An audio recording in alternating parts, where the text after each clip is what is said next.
हम civil defence महिला पुरुष जवान के कहने के अनुसार हम वीरेंद्र सचदेवा जी के पास कल गए थे। उन्होंने ये कहा कि मुख्यमंत्री आवास पे आप लोग कल जाइए, आपका समाधान वहाँ होगा। हम यहाँ पे आए, रेखा गुप्ता जी से मिले, इन्होंने पूरा आश्वासन फिर दोबारा से वही बात कह दिया। हम इनसे ये जानना चाहते हैं कि अगर हमारा फाइल MHA गया है या हमारे लिए आप कुछ कर रहे हैं तो आप विधिवत तरीके से करिए और हमको प्रेस कॉन्फ्रेंस के माध्यम से हमें बताने का काम करिए कि हमारे लिए क्या हो रहा है, कब तक हम रोजगार पे लग जाएंगे। सरकार बनने से पहले इन्होंने कहा था 60 दिन के अंदर अंदर आपको पक्का रोजगार की व्यवस्था कर देंगे। आज 150 दिन होने को है, लेकिन अभी तक हमारे लिए पक्का का कच्चा भी रोजगार नहीं हुआ है। वो हम इनसे मिलने आते हैं, बार बार पूछने आते हैं, तो हमें गोल गोल घुमाने का प्रयास किया जाता है। हमें रोजगार नहीं दिया जा रहा, सिर्फ आश्वासन पे आश्वासन दिया जा रहा है। और आज हम आए हैं, उनसे मिलने आए हैं, रोजगार लेके जाएंगे, जवाब लेके जाएंगे। जवाब जब तक नहीं देंगे तब तक हम यही रहेंगे।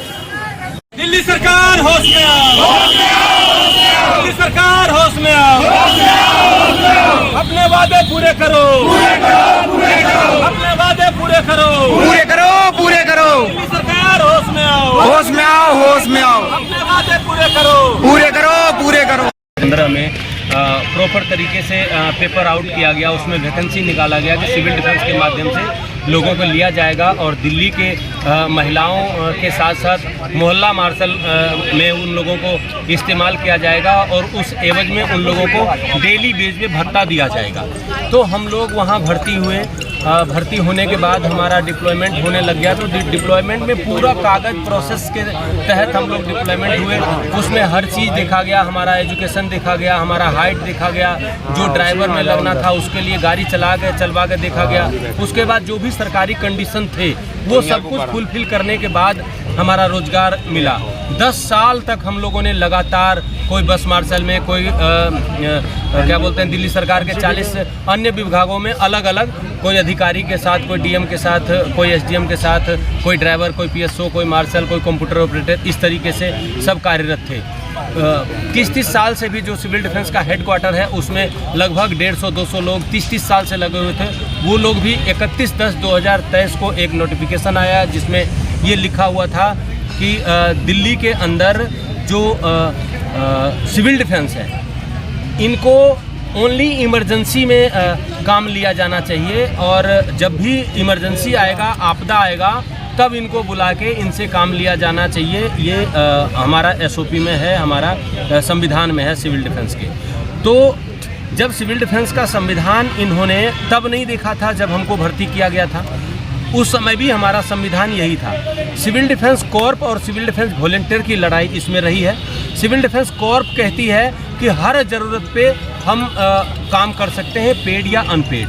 सिविल डिफेंस वॉलंटियर ये कहती है कि आप आपदा के समय में आपको बुलाया जाएगा और वॉलंटियरिंग काम कराया जाएगा। अगर 2 घंटे से अधिक आप करते हैं तो आपको उसका भत्ता भी दिया जाएगा। तो दोनों अलग अलग चीज़ है। उस समय हम सिविल डिफेंस कॉर्प के तहत भर्ती हुए थे और 10 साल तक लगातार हमने रोजगार किया है। 10 साल तक किसी ने, ना विपक्ष ने आवाज़ उठाया, ना दिल्ली सरकार ने आवाज़ उठाया। एक बार कोशिश किया गया था तो हमने उसका पुरजोर विरोध किया, तो उन्होंने दोबारा से फिर हम लोगों को रातों रात वो कैंसिल करके और डिप्लॉयमेंट ले लिया। 2019 में ये मुद्दा उठा के मैं वो कागज़ लेके नहीं आया, मैं आपको सेंड कर दूँगा। तो फिर हमने लड़ा था जाके, CM उसमें अरविंद केजरीवाल जी थे, वो रातों रात वो पेपर चेंज हुआ था और फिर जो जहाँ था वहीं लगने का आदेश आ गया।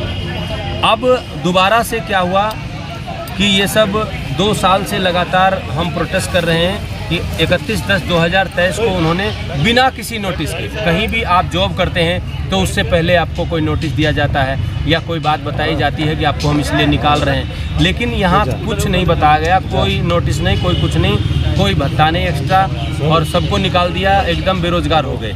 अब घर परिवार को चलाने के लिए इतनी परेशानियाँ आ गई। कोई लोन ले रखा था, कोई अपने बच्चे का एजुकेशन लोन ले रखा था, कोई दवाई चलाने के लिए। अब चारों तरफ से ऐसे परेशान हो गए। जितने भी यहाँ महिला पुरुष बैठे हुए हैं, एक एक आदमी से आप पूछ लीजिए, आज के डेट में सबके पास 8 से 10 लाख का कर्जा है एक पर्सन के ऊपर। ये इस कर्जा का देनदारी किस तरीके से होगा?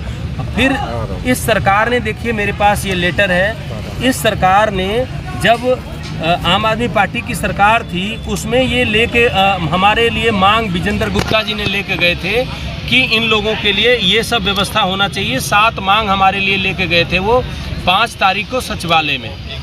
तो वहाँ पे उन्होंने ये कहा कि आप लोगों को दिल्ली सरकार रोजगार नहीं देगी, मेरी सरकार को लाइए और हम आपको 60 दिन में पक्का रोजगार देंगे। देख लीजिए ये लिखा हुआ है और उन्होंने ट्वीट भी करा था और एक नेशनल मीडिया को वाइड में भी उन्होंने बोला था कि हम 60 दिन के अंदर इनको पक्का परमानेंट रोजगार देने का काम करेंगे। अब हम जब भी जाते हैं, वीरेंद्र सचदेवा जी ने भी ये देख लीजिए, वीरेंद्र सचदेवा जी का ये बयान है, उन्होंने भी ये कहा कि हम हमारी सरकार लाओ और हम आप सबको पक्का रोजगार देंगे। वीरेंद्र सचदेवा जी का रिप्रेजेंटेटिव हमारे पास बैठे हुए हैं, यही जाते थे। और ये देखिए ये मुकेश जी हैं हमारे, ये मिल के आए हैं एलजी साहब से।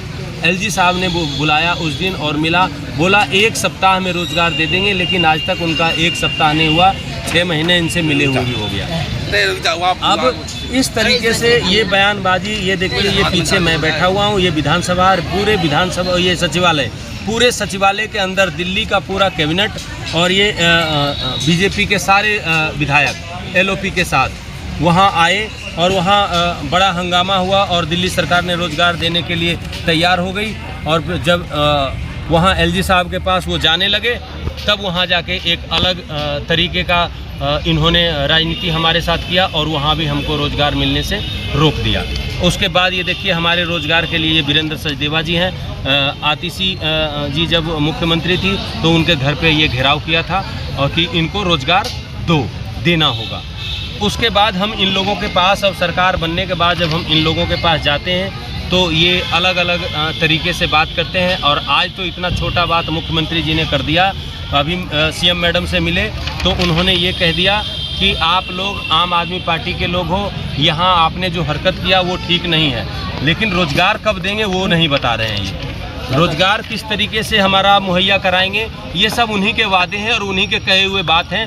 और पिछले कुछ टाइम में आम आदमी पार्टी की तरफ से कुछ भी आपके पास बयान 2 बार रेजुलेशन पास हुआ विधानसभा के अंदर। विधानसभा में एक बार 27 तारीख को आम आदमी पार्टी की जब सरकार थी 27 तारीख को पास हुआ और एक बार 3 तारीख को पास हुआ। 3 तारीख में एलओपी के तरफ से रेजुलेशन पास हुआ और 27 तारीख को दिल्ली की चुनी हुई सरकार के तरफ से रेजुलेशन पास हुआ, लेकिन दोनों पे अभी तक काम नहीं हुआ है। हम वही इन लोगों से पूछना चाहते हैं कि यह विधानसभा